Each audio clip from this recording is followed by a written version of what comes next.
दोस्तों, आज इस वीडियो में आपको मुगल साम्राज्य का पूरा इतिहास बताने जा रहा हूँ, जिसमें आप जानेंगे कि भारत में मुगल साम्राज्य की स्थापना कैसे हुई। बाबर मुगल वंश का संस्थापक था। बाबर का जन्म 1483 ईस्वी में फरगना घाटी में हुआ था। बाबर को भारत में आक्रमण करने का निमंत्रण पंजाब के शासक दौलत खान लोधी एवं मेवाड़ के शासक राणा संगा ने दिया था। इसके बाद पानीपत का प्रथम युद्ध 1526 ईस्वी में बाबर और इब्राहिम लोधी के बीच लड़ा गया था, जिसमें इब्राहिम लोधी की पराजय हुई और बाबर खां की जीत हुई थी। राणा संगा बाबर को भारत से भगाना चाहता था, क्योंकि बाबर बाहरी था। इसके बाद 17 मार्च सन 1527 ईस्वी को खानवा का युद्ध हुआ, जिसमें बाबर ने राणा संगा को पराजित कर दिया और बाबर की जीत हुई। इस युद्ध में बाबर ने उत्तम रणनीति आधुनिक तरीके अपनाए। बाबर से पराजित होने के बाद राणा संगा मेदिनी राय, जो कि मालवा का शासक था, से मिलकर दोबारा युद्ध की तैयारी करने लगा। जब यह बात बाबर को पता चली कि राणा संगा मेदिनी राय से मिलकर दोबारा युद्ध की तैयारी कर रहा है, तो बाबर ने राणा संगा को मेदिनी राय से अलग करने के लिए मेदिनी राय पर चंदेरी में हमला बोल दिया, जिससे मेदिनी राय को हार का सामना करना पड़ा। इसके बाद बाबर का युद्ध 1529 ईस्वी में घाघरा में हुआ, जिसने मुगल साम्राज्य को भारत में स्थापित होने में अहम भूमिका निभाई। इस युद्ध में बाबर भारत के कई सहयोगी दलों से मिलकर उत्तरी अफगान के शासक सुल्तान महमूद लोदी और बंगाल के शासक सुल्तान नुसरत शाह के खिलाफ लड़ा, जिसमें बाबर की जीत हुई। एक साल शासन करने के बाद सन 1530 ईस्वी में बाबर की मृत्यु हो गई। 1530 ईस्वी में बाबर की मृत्यु के बाद हुमायूं उसके बाद मुगल साम्राज्य राज्यों, जो कि भारत में कुछ प्रदेशों में स्थापित थे, उसका उत्तराधिकारी बना। 1533 ईस्वी में हुमायूं ने दीन पनाह शहर की स्थापना दिल्ली में की। 1539 ईस्वी में हुमायूं और शेरशाह के बीच चौसा में युद्ध हुआ, जो कि गंगा नदी के किनारे बक्सर के पास स्थित है, जिसमें शेरशाह सूरी की जीत हुई और हुमायूं पराजित होने के बाद आगरा भाग गया। हुमायूं आगरा में पहुंचने के बाद अपने भाइयों के साथ मिलकर 17 मई 1540 ईस्वी कन्नौज में हुमायूं शेरशाह का युद्ध हुआ। इस युद्ध में शेरशाह सूरी की जीत हुई तथा हुमायूं की हार हुई। शेरशाह ने इस युद्ध को जीतने के बाद आगरा और दिल्ली में अपना अधिकार स्थापित कर लिया और हुमायूं वहां से भाग गया। शेरशाह सूरी की मृत्यु 1545 ईस्वी में हो गई और उसके बाद सन 1554 ईस्वी में उसके बेटे इस्लाम शाह की भी मृत्यु हो गई। उसके बाद शेरशाह सूरी के दूसरे बेटे सिकंदर शाह सूरी इब्राहिम शाह सूरी को हटाकर दिल्ली का शासक बन गया। मुगल शासक हुमायूं ने दिल्ली को जीतने के लिए विशाल सेना को संगठित किया। उसके बाद हुमायूं ने 22 जून 1555 ईस्वी में सिरहिंद में सिकंदर शाह सूरी को पराजित किया। उसी विजय के साथ हुमायूं ने फिर से भारत में मुगल साम्राज्य स्थापित किया। 1 जनवरी 1556 ईस्वी में दीन पनाह की सीढ़ियों से गिरकर हुमायूं की मृत्यु हो गई। शेरशाह सूरी ने सुर साम्राज्य की स्थापना उत्तरी भारत में की और दिल्ली को अपनी राजधानी बनाया। शेरशाह सूरी ने 1540 ईस्वी में मुगल साम्राज्य को अपने शासन में ले लिया। शेरशाह सूरी का जन्म बिहार के सासाराम स्थान में हुआ था। शेरशाह सूरी का असली नाम फरीद खान था और उसको शेर खान कहकर भी पुकारा जाता था। शेर खान अपने घर से भागकर पहाड़ खान लोहनी, जो कि बिहार के मुगली शासक थे, उनके वहां पर काम करने लगा। एक बार एक शेर ने बहार खान के ऊपर हमला कर दिया। शेरशाह सूरी ने उनको बचाया और शेर को मार दिया। बहार खान ने शेर खान की बहादुरी को देखकर उनका नाम शेर खान रख दिया। बहार खान की मृत्यु के बाद शेर खान ने 1584 ईस्वी में हियासुद्दीन की सेना को सूरजगढ़ में हराकर उन्होंने बिहार में अपना राज्य स्थापित किया। सन 1538 ईस्वी में शेर खान ने बंगाल में हमला करके हियासुद्दीन को पराजित कर दिया। 26 जून 1539 ईस्वी में हुमायूं और शेर खान के बीच चौसा में फिर से युद्ध हुआ, जिसमें शेर खान ने हुमायूं को पराजित कर दिया। उसके बाद हुमायूं को फिर से 1540 ईस्वी में कन्नौज के युद्ध में हराया और उसे भारत छोड़ने पर मजबूर किया। शेर शाह सूरी ने अपने शासनकाल 1540 से 1545 ईस्वी के बीच अनेक कार्य किए। शेर खान ने सर्वप्रथम रुपया को लागू किया और डाक सेवा को सुधारा। हुमायूं द्वारा दीन पनाह स्थापित शहर को शेर खान ने उसे और आगे विकसित किया और उसका नाम शेरगढ़ रख दिया। शेर खान ने ऐतिहासिक शहर जैसे पटालीपुत्र जो कि नष्ट हो रहा था उसे पुनः स्थापित किया।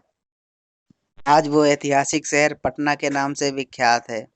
शेर खान ने ग्रांड ट्रंक रोड को और बढ़ाया और उसे चिttगोंग बंगाल से काबुल अफगानिस्तान तक जोड़ा।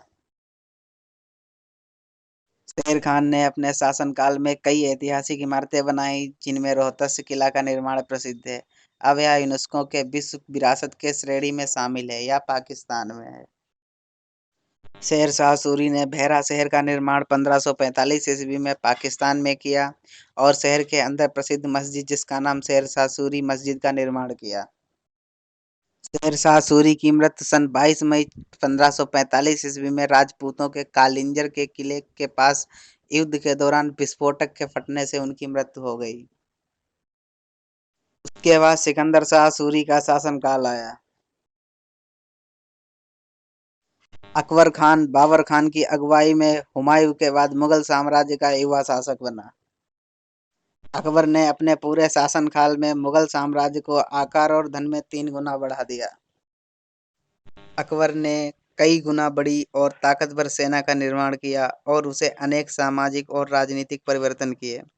बहुसांस्कृतिक साम्राज्य की स्थापना अकबर के शासन में हुई। सन 1582 ईस्वी में अकबर ने दीन ए इलाही को प्रारंभ किया जिसका मकसद अनेक धर्मों से उचित उचित धारणाओं को सम्मिलित करना था। चौसा और कन्नौज के युद्ध 1539 ईस्वी से 1540 ईस्वी के दौरान शेर शाह सूरी से हारने के बाद हुमायूं सिंध की ओर चला गया। वहां हुमायूं की मुलाकात हमीदा बानो बेगम से हुई और बाद में दोनों का विवाह संपन्न हो गया। एक साल बाद 15 अक्टूबर 1542 ईस्वी में अकबर का जन्म हुआ। शेर शाह सूरी के बेटे इस्लाम शाह को हारने के बाद हुमायूं ने सन 1555 ईस्वी में दिल्ली में राज स्थापित कर लिया। कुछ महीनों के बाद हुमायूं की मृत्यु हो गई। इसके बाद अकबर ने सन 1556 ईस्वी में हुमायूं के शासन को सिकंदर शाह से युद्ध के दौरान मुगल साम्राज्य की गद्दी को बचाने के लिए अकबर ने शासन के अधिकारी बने। अकबर के पिता हुमायूं ने पहले से ही पंजाब, दिल्ली, आगरा में अपना राज्य स्थापित कर चुके थे। मुगल साम्राज्य का अभिन्न अंग होने के बावजूद इन राज्यों में मुगलों की पूर्ण तरह पकड़ नहीं थी। हुमायूं की मृत्यु के बाद सुरों ने दिल्ली और आगरा में अपना राज्य स्थापित कर लिया। हेमू जो कि सुरों के राज का एक शासक था जो कि अपने आप को हिंदू शासक मानता था और वह चाहता था कि मुगल भारत छोड़कर चले जाएं। अकबर ने बैरम खान की सेना के नेतृत्व में हेमू और सुर को 5 नवंबर 1556 ईस्वी के द्वितीय पानीपत के युद्ध में हराया। इस युद्ध के बाद मुगलों ने दिल्ली और आगरा में पूर्ण तरह अपना राज्य स्थापित कर लिया और कुछ महीनों के बाद ही अकबर की सेना ने पंजाब में सिकंदर शाह सूरी को परास्त कर दिया। 1559 ईस्वी के पहले दक्षिण की तरफ राजपूतों और मालवा की ओर देखना शुरू कर दिया। सन 1560 ईस्वी में अकबर की सेना ने मालवा और अफगानी रूलर बाज बहादुर को श्रंगापुर के युद्ध में हरा दिया और इसके साथ ही मुगलों ने उत्तरी भारत पर अपना शासन कामयाब कर लिया। इसके बाद अकबर का ध्यान राजपूतों पर शासन करने की ओर गया। 1561 ईस्वी की शुरुआत में ही मुगल राजपूतों से युद्ध और बातचीतों की शुरुआत हो चुकी थी। ज्यादातर राजपूतों ने मुगलों का शासन स्वीकार कर लिया पर मेवाड़ में मुगलों का शासन स्वीकार नहीं किया और युद्ध चलता रहा। जैसे कि 1559 ईस्वी में मुगलों का ध्यान राजपूतों और मालवा पर गया था और अकबर ने 1560 ईस्वी में बाज बहादुर को श्रंगापुर के युद्ध में हरा दिया और मालवा में अपना अधिकार कर लिया। और जैसे कि 1561 ईस्वी की शुरुआत में ही मुगलों और राजपूतों के युद्ध शुरू हो रहे थे और कई राजपूतों को मुगलों का साम्राज्य स्वीकार करने के बावजूद सिर्फ मेवाड़ के राजा उदय सिंह के बेटे प्रताप सिंह ने स्वीकार नहीं किया था। सन 1576 ईस्वी के हल्दी घाटी के युद्ध में मुगलों ने प्रताप सिंह को हरा दिया। अकबर ने राजपूतों पर पूरी तरह अपना शासन बनाने की खुशी में फतेहपुर सीकरी का निर्माण करवाया, जिसे विजेताओं का शहर कहा जाता है। अकबर का ध्यान गुजरात और बंगाल में शासन करने की ओर गया, जो एशिया, अफ्रीका और यूरोप के समुद्री रास्तों से व्यापार करने में मददगार थे। सन 1573 ईस्वी में मुगलों ने मिर्जाओं को गुजरात से बाहर कर दिया। मिर्जाओं को बाहर करते ही उन्होंने गुजरात पर अपना शासन स्थापित कर लिया। अकबर गुजरात में मुगल शासन स्थापित करने के बाद फतेहपुर सीकरी वापस आया और उसने इस जीत की खुशी में बुलंद दरवाजा की स्थापना की। अकबर अब उसके बाद अफगानी के होते शासकों को हराकर बंगाल पहुंचा। बंगाल में सुलेमान खान करानी, जो कि अफगानी शासक था, जिसका परिवार शेर शाह सूरी के शासन में पला बड़ा था, वह अब बंगाल का शासक था। सन 1574 ईस्वी में मुगलों ने पटना में दाऊद खान, जो कि सुलेमान खान के वंश का था, उसको हराकर पटना में अपना शासन कामयाब किया और दाऊद खान बंगाल की तरफ भाग गया। सन 1575 ईस्वी में तुर्कोई का युद्ध जीतने के बाद मुगलों ने बंगाल और बिहार के कई प्रदेशों में अपना राज्य स्थापित किया। दाऊद खान बाद में मुगलों के द्वारा पकड़ा गया और मारा गया। गुजरात और बंगाल में अपना शासन स्थापित करने के बाद अकबर ने काबुल में भी अपना शासन स्थापित किया और बाबर के पुराने किलों को अपने अधिकार में ले लिया। अकबर अब सिंध की ओर देखने लगा। मुगलों की विशाल सेना ने सिंध की सेना को सहवान के युद्ध में हरा दिया। इस युद्ध की हार के बाद सिंध के शासक जानी बेग ने सन 1591 ईस्वी में मुगलों के शासन को स्वीकार कर लिया। अकबर ने अपने पूरे शासनकाल के दौरान अनेक सोशल और सामाजिक परिवर्तन किए।